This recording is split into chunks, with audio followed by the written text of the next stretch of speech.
Hello, আসসালামু আলাইকুম dear students. আজকে আমি ইয়াসমিন জাহান আবার তোমাদের সামনে উপস্থিত হয়েছি। আজকে তোমাদের পড়াবো জ্যামিতি করাবো আজকে। তোমরা নিশ্চয়ই ভালো আছো, সামনে তোমাদের পরীক্ষা, পড়াশোনা করছো বাসায় বসেই। তো দেখো, আজকে হচ্ছে জ্যামিতি কাকে বলে। তোমাদের একটা ক্লাস হয়তো আমি নিয়েছিলাম, তোমাদের গত ক্লাসটা আমি নিয়েছিলাম ত্রিভুজ আর রেখার উপরে। আজকে দেখো জ্যামিতির সংজ্ঞা, জ্যামিতিটা কি, হ্যাঁ, বিন্দু তল এই দুটাও পড়াবো। দেখো, জ্যামিতি হচ্ছে একটি স্থান বিষয়ক বিজ্ঞান। দেখো, জ্যামিতি যখন আমরা লিখব জ্যামিতি, ঠিক আছে, এই যে অর্থ হচ্ছে ভূমি আর মিতি অর্থ হচ্ছে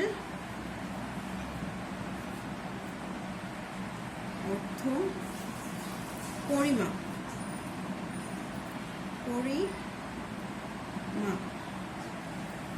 অর্থাৎ জ্যামিতি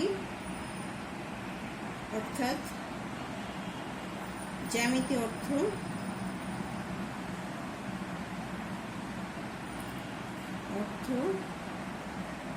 ভূমির পরিমাপ,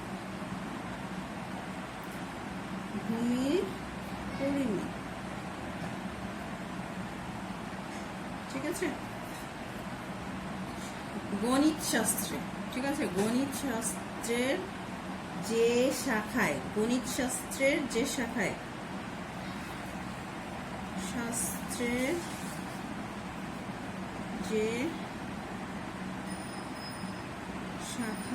ভূমির পরিমাপ সম্পর্কে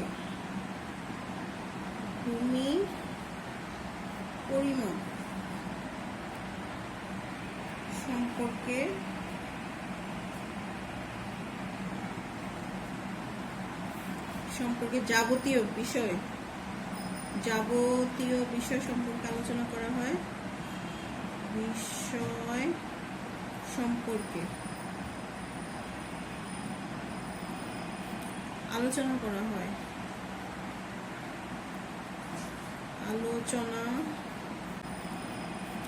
আলোচনা করা হয় তাকে জ্যামিতি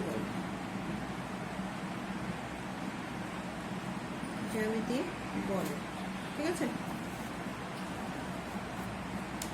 এটা হচ্ছে গণিত শাস্ত্রের যে শাখায় ভূমির পরিমাপ সম্পর্কে যাবতীয় বিষয় যা আছে, ভূমির পরিমাপ সম্পর্কে যা আছে সে সম্পর্কে আলোচনা করা হয়, তাকে জ্যামিতি বলা হয়। দেখো, জ্যামিতির বিন্দু কাকে বলে?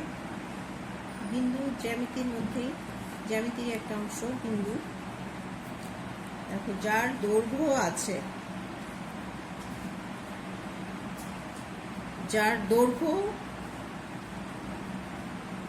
প্রস্থ ও উচ্চতা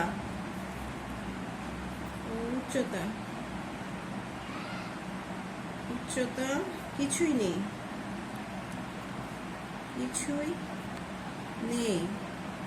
শুধু অবস্থান আছে। ঠিক আছে, তোমরা চিত্রটা এঁকে দিলেই তোমরা বুঝতে পারবে। শুধু অবস্থান আছে, তাকে বিন্দু বলে।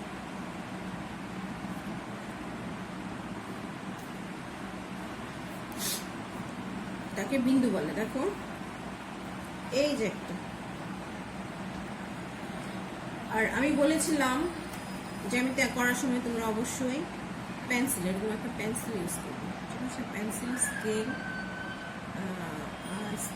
আর বৃত্ত যখন আঁকবে তখন তোমাদের কাটা কম্পাস ইউজ করতে হবে। যেমন দেখো, এটা যদি আমি একটু বর্ডার করে দিই, এমনি দেখলে মনে হবে কি এই খাতাতে মনে হয় একটা কি দাগ পড়েছে, এই সেজন্য আমি এই বক্সটা করে দিলাম। দেখুন এই এটাই হচ্ছে একটা বিন্দু, এই যে, ঠিক আছে, শুধু একটা বিন্দু দিয়ে দিলাম। এটা কি দৈর্ঘ্য আছে, মাপতে পারবে না? প্রস্থ মাপতে পারবে, উচ্চতা মাপতে পারবে? পারবো না। তো সেটা শুধু অবস্থান আছে, শুধু এই যে এখানে একটা বিন্দু দিয়েছি, এটা এখানে বোঝা যাচ্ছে, আর কিছু কিন্তু নেই। সেজন্য চিত্রে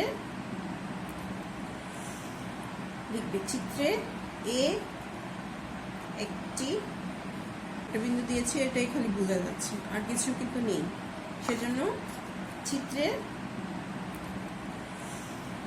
লিখবে, চিত্রে এ একটি বিন্দু,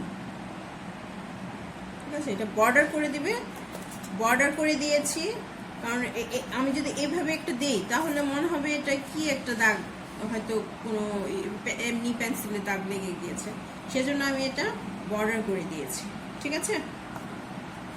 তারপরে হচ্ছে তল, আরেকটা হচ্ছে পড়াবো তল।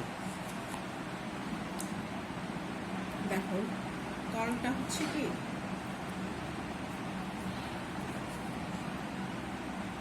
যার দৈর্ঘ্য আছে, আচ্ছা আমি লিখে নিই, তারপরে যখন ছবিটা আঁকাবো তখন তোমাদের বুঝতে আরো সুবিধা হবে। যার দৈর্ঘ্য ও প্রস্থ আছে,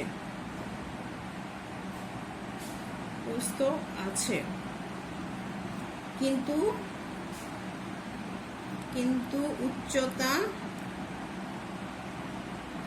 উচ্চতা বা বেধ নেই, তাকে তল বলে,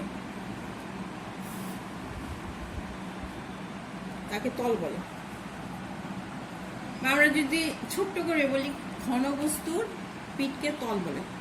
যেমন দেখো আমি একটা টেবিল এখানে ইউজ করছি, এর উপরে ভাগটা, এটা একটা তল। এই যে এই টেবিলের উপরের ভাগটা, যে এটাই তল, ঠিক আছে। এই যে টেবিলটা দেখছো তোমরা, বেঞ্চে যখন বসো এর উপরের ভাগটা তল। যখন ব্ল্যাকবোর্ডে আমি করব, এই যে খাতার, দেখো খাতার এই উপরের ভাগটা, এটা একটা তল, ঠিক আছে। আমরা যখন চেয়ারে বসবে, চেয়ারের উপরের অংশটা তল। যেমন আমরা একটা বলতে পারি যে একটা ইটের প্রত্যেকটা, দেখো যেমন আমি একটা ইটের মতো আঁকাই, দেখো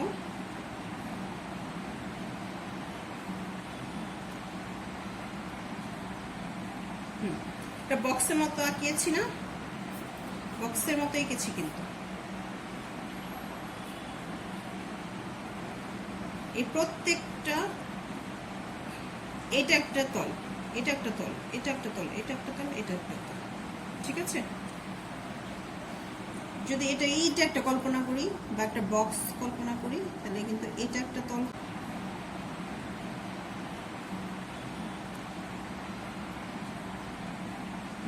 একটা বক্সের মতো আঁকিয়েছি না, বক্সের মতো এঁকেছি, কিন্তু এই প্রত্যেকটা, এটা একটা তল, এটা একটা তল, এটা একটা তল, এটা একটা তল, এটা একটা তল, ঠিক আছে। যদি এইটা একটা কল্পনা করি বা একটা বক্স কল্পনা করি, তাহলে কিন্তু এটা একটা তল হয়, এটা একটা তল হয়, এটা একটা তল হয়, এটা একটা তল, ঠিক আছে।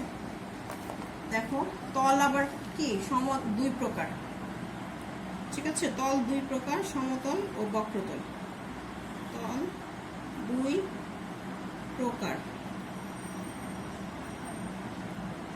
যথা সমতল ও বক্রতল। এটা আবার কাকে বলে, এটা তোমরা পরে আরো শিখবে, এটা এখন তোমাদের সিলেবাসে নাই, যেহেতু এটা জাস্ট তোমরা জেনে রাখো যে তল দুই প্রকার। এই যে বুঝছো তো তলটা, এই যে দেখো এটা এইটুক যদি ধরি আমরা, এটা দৈর্ঘ্য আছে, প্রস্থ আছে, উচ্চতা কিন্তু নেই, ঠিক আছে। উচ্চতা, এই টেবিলের উচ্চতাটা কিন্তু আমরা মাপবো না, টেবিলের উপরে ভাগ, বুঝছি, উপরে ভাগকে তল বলে, ঠিক আছে।